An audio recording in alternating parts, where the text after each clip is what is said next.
बिस्मिल्लाहिर्रहमानिर्रहीम। तो आज का हमारा जो टॉपिक है वो है natural history of disease transmission. तो चलिए स्टार्ट करते हैं। Natural history of disease transmission क्या है, ये हमारे पास इसके क्या है ऑब्जेक्टिव्स है, ये आप पढ़ लेना खुद ही। फिर हमारे पास आता है सबसे पहले एपिडेमोलॉजी के बारे में बोला है। Epidemiology is derived from Greek word. Epidemiology जो है ये हमारे पास क्या है, लातीनी ज़ुबान से निकला हुआ है। ईपी का मतलब होता है on, upon, demos mean people and लोगस mean study. यानी हम जब लोगों के ऊपर स्टडी करते हैं इसको हम क्या कहते हैं, एपिडेमोलॉजी कहते हैं। ठीक है ना। एपिडेमोलॉजी में हम ये पढ़ते हैं कि बीमारी कैसे फैलती है, किन लोगों को होती है और उनको कैसे रोका जाए। ये सारी चीज़ें हम क्या करते हैं, एपिडेमोलॉजी में पढ़ते हैं। फिर हमारे पास आते हैं epidemiology is the study of the distribution and determinated of health related status over event and specified population. Epidemiology में हम ये पढ़ते हैं कि हमारे पास एक बीमारी कैसी फैलती है और क्या ऐसी चीज़ें हैं जो इंसान की सेहत को क्या कर सकती है, खराब कर सकती है एक ख़ास आबादी में। और फिर इसके अलावा हम ये भी पढ़ते हैं and the application of this disease to control of the health problem. मतलब जो इंसान की सेहत में कोई खराबी आ गई, कोई बीमारी आ गई, तो हम उसको कैसे कंट्रोल करेंगे, क्या क्या चीज़ें इस्तेमाल करेंगे, ये सारी चीज़ें हम क्या करते हैं, एपिडेमोलॉजी में पढ़ते हैं। फिर हमारे पास आता है epidemiology the study three D of disease health related condition. हम क्या करते हैं, मतलब एक बीमारी को हम क्या करते हैं, थ्री डी ऑफ डिजीज़ में हम क्या करते हैं, हम उसको क्या करते हैं, स्टडी करते हैं। ठीक है ना। एक बीमारी को हम क्या करते हैं, मतलब वो तीन तरीक़ों से हम क्या करते हैं, उसको क्या करते हैं, स्टडी करते हैं। थ्री डी डिजीज़ क्या है, सबसे पहले हमारे पास डिस्ट्रीब्यूशन आता है, उसके बाद डायनामिक्स आता है और उसके बाद जो आता है डिटर्मिनेटर। इन तीन तरीक़ों से हम क्या करते हैं, एक बीमारी को क्या करते हैं, स्टडी करते हैं। तो अब इसको हम स्टेप बाय स्टेप क्या करेंगे, डिस्कस करेंगे। फिर हमारे पास आता है डिस्ट्रीब्यूशन क्या है। Distribution refer to the pattern of the disease in population. Distribution में हम डिस्ट्रीब्यूशन इसको कहते हैं कि हमारे पास एक बीमारी किस तरीके से फैल रही है आबादी में, इसको हम क्या कहते हैं, डिस्ट्रीब्यूशन कहते हैं।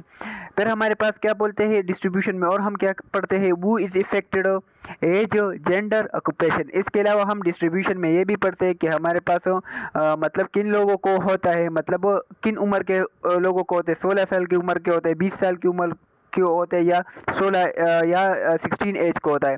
जेंडर मतलब फीमेल को होता है या मेल को होता है। ऑक्यूपेशन मतलब किन लोगों मतलब नर्सिस को ज़्यादा होता है, या नर्सिस जो काम करते हैं उसको ज़्यादा होता है, या हमारे पास जो मतलब मजदूर वगैरह होता है उसको क्या होता है, ज़्यादा होता है। ये सारी चीज़ें हम क्या करते हैं, पढ़ते हैं। फिर हमारे पास डिस्ट्रीब्यूशन में हम ये भी पढ़ते हैं वेयर डज इट्स अकर। इसके अलावा ये हमारे पास ये बीमारी कहाँ होती है, प्लेस मतलब हमारे पास किस जगह होती है, रीजन किस इलाके में होती है, इसके अलावा कंट्री कौन से मुल्क में होती है। ठीक है, ये भी हम डिस्ट्रीब्यूशन में पढ़ते हैं। व्हेन डज इट्स अकर। इसके अलावा हम ये भी पढ़ते हैं कि हमारे पास ये बीमारी कब होती है, कौन से मौसम में होती है। सीज़न मौसम में आती है, या ईयर मतलब साल में होती है, या टाइम पीरियड कुछ खास वक्त तक होती है। ये सारी चीज़ें हम क्या करते हैं, डिस्ट्रीब्यूशन में पढ़ते हैं। ठीक है ना। देखो कुछ बीमारियां जो होती है सीज़न के साथ होती है, जैसे कि हमारे पास नज़ला हो गया, ज़ुकाम हो गया, ठीक है ना, ये सीज़न के साथ होती है। फिर हमारे पास इसका एग्जांपल की बात कर रहे हैं कि dinghy cases increase during the rainy season in the Karachi. इसमें क्या बोल रहा है कि हमारे पास जो डेंगी होता है, जो डेंगी बीमारी होती है वो हमारे पास क्या होती है, बारिश के मौसम में क्या होता है, बहुत ज़्यादा क्या होता है कराची में। फिर हमारे पास आते हैं डिटर्मिनेट्स। फिर डिटर्मिनेट्स की बात करें, refer to the cause and risk factor of the disease. Determinant किसे कहते हैं, डिटर्मिनेट्स में हम ये पढ़ते हैं कि मतलब एक बीमारी किस वजह से होती है, क्या क्या चीज़ें हैं जो एक बीमारी को क्या करते हैं, क्या क्या चीज़ें होती है जिससे हमारे पास क्या होती है, बीमारी का क्या होता है, ख़तरा होता है। फिर डिटर्मिनेट्स में आता है why does the disease occur. Determinates में हम ये देखते हैं कि हमारे पास एक बीमारी क्यों होती है, what factor contribute to it. फिर हमारे पास कौन सी ऐसी चीज़ें हैं जो कि हमें क्या करते हैं, बीमारी देते हैं। कंट्रीब्यूट का मानी क्या है, हमारे पास देना। जैसे डिटर्मिनेट्स की हम एग्जांपल की बात करें, स्मोकिंग स्मोकिंग लंग कैंसर, जो स्मोकिंग होते है, स्मोकिंग की वजह से हमारे पास क्या होता है, लंग कैंसर होता है। देखो एक बंदा जो होते हैं मतलब ये ज़्यादा क्या करते हैं, सिगरेट पीते हैं, तो उसको क्या होता है, फेफड़ों की क्या होता है, कैंसर होता है। तो स्मोकिंग हमारे पास क्या है, एक कास है। इसी तरह हमारे पास कंटेमिनेटेड वाटर, कंटेमिनेटेड वाटर मतलब जो गंदा पानी होता है, इससे क्या होता है, कालरा होता है, जिससे मतलब पेट खराब होता है। हाई फैट डाइट की वजह से क्या होता है, हार्ट डिजीज़ होता है। ठीक है ना। तो डिटर्मिनेंट्स में हम क्या पढ़ते हैं, कास पढ़ते हैं, जैसे कि हमारे पास स्मोकिंग भी एक वजह है, कंटेमिनेटेड वाटर ये भी हमारे पास एक वजह है जिसकी वजह से कालरा होता है। और हाई फैट डाइट जो है ये हमारे पास एक चीज़ है जो मतलब जब ज़्यादा चर्बी लेते हैं तो इसकी वजह से क्या होते हैं, दिल के क्या होते हैं, अमराज होते हैं। जैसे कि हमारे पास एक्यूट कोरोनरी सिंड्रोम होता है, एमआई भी हो सकता है, इसी तरह इंजाइना पिक्टोरस वगैरह क्या होते हैं। आई होप इस स्लाइड को आप समझ गए होंगे। फिर हमारे पास आता है dynamics. Dynamics refer to how the disease spread and progress in the population. Dynamics में हम क्या पढ़ते हैं, डायनामिक्स में हम ये पढ़ते हैं कि हमारे पास एक बीमारी कैसी फैलती है और किन लोग मतलब आबादी में कैसी बढ़ रही है, ये सारी चीज़ें हम क्या करते हैं, डायनामिक्स में पढ़ते हैं। फिर हमारे पास डायनामिक्स में क्या आता है, डायनामिक्स के अंदर क्या क्या आता है, ट्रांसमिशन पैटर्न, हमारे पास बीमारी किस तरीके से फैल रही है, epidemic cover, pattern of outbreak. Epidemic cover क्या होता है, ये हमारे पास हम एक चार्ट के ज़रिए क्या करते हैं, देखते हैं कि हमारे पास बीमारी कैसी फैल रही है। ठीक है ना। ये एक चार्ट होता है जिसके ज़रिए हम देखते हैं कि हमारे पास एक बीमारी कैसी फैल रही है। मतलब एक नक्शा हमने क्या किया होता है, बनाया होता है, उससे हमें अंदाज़ा होता है कि ये बीमारी इस तरीके से क्या हो रही, फैल रही है। एपिडेमिक कवर में हम क्या देखते हैं, पैटर्न ऑफ आउटब्रेक, मतलब हमारे पास बीमारी किस तरीके से फैल रही है ये देखते हैं। Disease trend over the time, इसके अलावा डायनेमिक्स में हम ये भी देखते हैं कि हमारे पास कौन सी बीमारी जो है वक्त के साथ साथ क्या हो रही है, बढ़ रही है। इसके अलावा हम क्या करते हैं, एंडेमिक भी देखते हैं। एंडेमिक क्या होता है, किसी जगह पर हमेशा रहने वाली बीमारी, यानी एक बीमारी जो हमेशा उसी जगह में होती है, इसको हम एंडेमिक कहते हैं। इसी तरह हमारे पास एपिडेमिक देखते हैं। एपिडेमिक क्या होती है, मतलब एपिडेमिक हम उसे कहते हैं जब एक बीमारी हमारे पास इलाके के लोगों में बहुत ज़्यादा तेज़ी से फैल जाए, इसको हम एपिडेमिक कहते हैं। और इसी तरह हमारे पास पेंडेमिक क्या होता है, पेंडेमिक वो होता है जब हमारे पास एक बीमारी पूरी दुनिया में फैल जाए, इसको हम क्या कहते हैं, पेंडेमिक कहते हैं। ये वाइवा में भी आ सकता है और इससे डॉ में MCQs भी आ सकता है। जैसे कि हमारे पास बोलता है कि एग्जाम्पल की बात करें, how corona spread rapidly from person to person globally. जैसे कि हमारे पास कोरोना जो होता है ये हमारे पास क्या था, पेंडेमिक था। पेंडेमिक क्यों था, क्योंकि ये बीमारी पूरी दुनिया में फैल रही थी।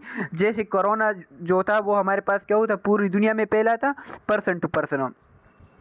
इसी तरह हमारे पास क्या थे, basic concept in epidemiological approach. हमारे पास कुछ ऐसे मतलब हम कुछ ऐसी चीज़ें, बुनियादी चीज़ें हैं जो कि हम क्या करेंगे, एपिडेमोलॉजी के बारे में हम क्या करेंगे, समझेंगे।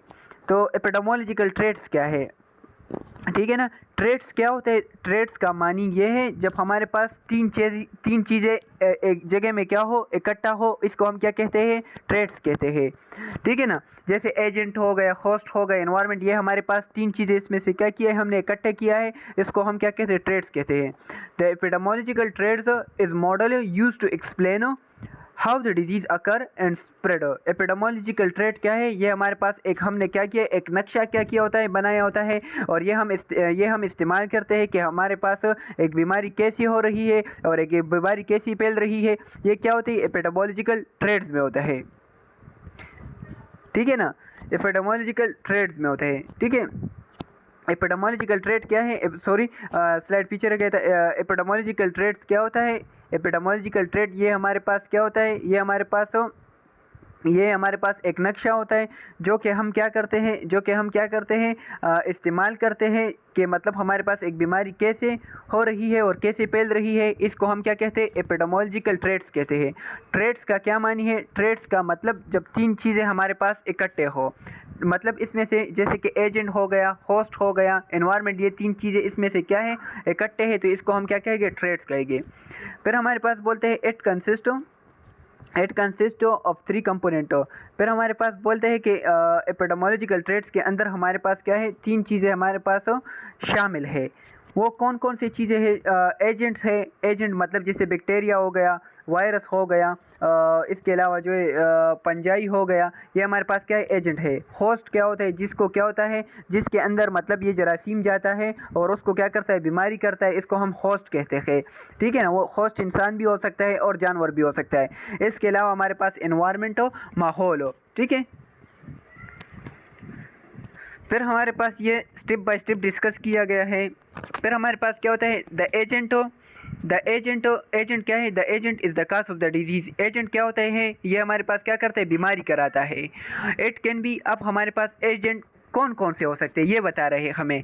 इट कैन बी बायोलॉजिकल, मतलब बायोलॉजिकल क्या होता है, ये हमारे पास जिंदा चीज़ें होती है जो कि हमें नज़र पर नहीं आती, जैसे बैक्टीरिया हो गया, वायरस हो गया, पैरासाइट हो। पैरासाइट क्या होता है, पैरासाइट ऐसे जानदार होते हैं जो दूसरे जानदार के अंदर रहते हैं और उससे क्या करते हैं, खुराक लेते हैं, इसको हम पैरासाइट कहते हैं। इसी तरह हमारे पास केमिकल हो गए, जैसे पॉइजन हो गए, टॉक्सिन हो गए। टॉक्सिन हो गए मतलब हमारे पास कुछ ऐसे केमिकल है, जैसे मैंने ऑक्यूपेशनल हैजर्ड में आपको बताया था कि हमारे पास बेंजीन जो होता है, इससे हमारे पास क्या होता है, कैंसर होता है। इसी तरह हमारे पास फिजिकल रेडिएशन हो गए। फिजिकल रेडिएशन मतलब जैसे मतलब ख़तरनाक शुआएँ होती है, इसकी वजह से हमारे पास सेल की क्या होती है, डेथ होती है। हीट हो गया, हीट से क्या होता है हमारे पास, जैसे हम क्या करते हैं, ज़्यादा गर्मी को घूमते तो इससे क्या होता है, हीट स्ट्रोक होता है, बॉडी का टेम्परेचर क्या होता है, ज़्यादा होता है। ठीक है ना, न्यूट्रिशन, खुराक की कमी हो गई। इन सारे ये सारे हमारे पास क्या है, एजेंट है और इससे क्या होती है, हमारे पास क्या होती है, बीमारी होती है। जैसे कि यहाँ हमारे पास एग्जाम्पल दिया गया है कि ट्यूबरकुलोसिस हमारे पास क्या है, ये हमारे पास एक बीमारी होती है, जैसे कि दिमागी टीबी हो गया, फेफड़ों का टीबी हो गया। ठीक है ना, ये इसके टाइप्स है जो कि हमारे पास क्या होता है, एक बैक्टीरिया की वजह से होता है, माइकोबैक्टीरियम ट्यूबरकुलोसिस की वजह से होता है। फिर हमारे पास आता है नेक्स्ट स्लाइड पे होस्ट। फिर हमारे पास क्या होता है, होस्ट क्या है, host is the person. Host क्या होता है, ये हमारे पास एक पर्सन होता है ओवर एनिमल वो कैन गेट द डिजीज़। मतलब होस्ट क्या होता है, होस्ट हमारे पास एक आदमी होता है, एक जानवर होता है और एक बैंसा होता है, जिसको क्या होता है, हमारे पास बीमारी होती है। होस्ट फैक्टर में क्या क्या आते हैं, होस्ट मतलब क्या क्या, मतलब जो होस्ट के फैक्टर है, मतलब किन किन वजह से लोगों को बीमारी हो सकती है। एज के साथ मतलब एज जैसे बूढ़े लोग के उसके इम्यून सिस्टम क्या हो जाते हैं, कमज़ोर हो जाते हैं, उसको आसानी से बीमारी हो सकती है।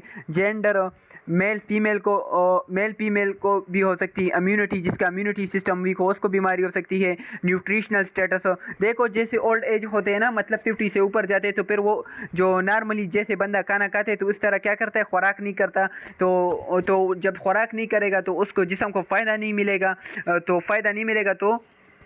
तो वो उसका जिस्म दिन ब दिन क्या होगा, कमज़ोर होता जाएगा। तो उसको क्या होगा, आसानी से क्या होगा, बीमारी होगा। लाइफस्टाइल मतलब ज़िंदगी के तरीके, कोई बंदा है मतलब वो क्रॉनिकली अल्कोहल यूज़ कर रहा है या क्रॉनिकली सिगरेट पी रहा है, तो उसको क्या हो सकता है, अगर सिगरेट पी रहा है फेफड़ों की बीमारी हो सकती है। अगर शराब पी रहा है तो उसको लीवर साइरोसिस हो सकता है। लीवर साइरोसिस में हमारे पास जो लीवर के सेल होते हैं वो क्या हो जाते हैं, डेथ हो जाते हैं और स्कार टिश्यू में कन्वर्ट हो जाते हैं। इसी तरह हमारे पास जेनेटिक्स बाप से भी क्या हो सकती है, बीमारी क्या हो सकती, आ सकती है। ठीक है ना, इधर आपने सिर्फ इतना याद रखना है कि होस्ट क्या होता है, होस्ट ऐसा पर्सन होता है या ऐसा जानवर होता है जिसको क्या होता है, बीमारी होती है। फिर हमारे पास होस्ट को किन किन चीज़ों से बीमारी हो सकती है, उम्र की वजह से हो सकती है, जेंडर फीमेल को हो सकती है, इम्यूनिटी की कमज़ोरी की वजह से हो सकती है, खुराक की कमी की वजह से हो सकती है, ज़िंदगी की तरीके की वजह से हो सकती है, शराब वगैरह ज़्यादा पीते हैं, जेनेटिक माँ बाप से भी क्या हो सकती है, बीमारी क्या हो सकती है, होस्ट बाई में क्या हो सकती है, आ सकती है। फिर हमारे पास क्या बोलते हैं, माल नरिश, जैसे हमारे पास क्या बोलते हैं, माल नरिश क्या होता है, जिसको क्या होता है, जो मतलब एक बच्चे है एक बंदे के और वो गरीब है और उस बच्चे बेचारे को क्या हो रहा है, पूरा खुराक क्या हो रहा है, नहीं मिल रहा, गुर्बत की कमी की वजह से उसके पास पैसे नहीं कि वो मतलब वो पूरा खुराक मतलब वो बच्चे क्या कर सके। ठीक है ना, यानी एक बच्चा है उसको पूरा खुराक नहीं मिल रहा, इसको हम क्या कहते हैं, माल नरिश चिल्ड्रन कहते हैं। मोर फ्राउन टू इन्फेक्शन, मतलब एक बच्चा है मतलब उसको पूरा खुराक नहीं मिल रहा तो उसको क्या होता है, ज़्यादा क्या होता है, हमारे पास इन्फेक्शन क्या हो सकता है। जैसे कि हमारे पास माल नरिश की अगर हम एक बीमारी की बात करें जैसे कि क्वेश्चरकर होता है, क्वेश्चरकर में हमारे पास क्या होता है, उसको प्रोटीन वगैरह की क्या हो जाती है, कमी आ जाती है, तो उससे भी क्या हो सकता है, उसको क्वेश्चरकर डिजीज़ होगा और क्वेश्चरकर डिजीज़ की वजह से उसको क्या होगा, ज़्यादा से ज़्यादा उसको क्या होता है, बीमारी होने के क्या होते हैं, चांसेस होते हैं। इसी तरह हमारे पास एल्डरली पर्सन हो गया, जैसे कि हमारे पास एल्डरली पर्सन हो गए, जो बूढ़े लोग हो गए, बूढ़े लोग में क्या होता है, हमारे पास नमूनिया का क्या होता है, ख़तरा क्या होता है,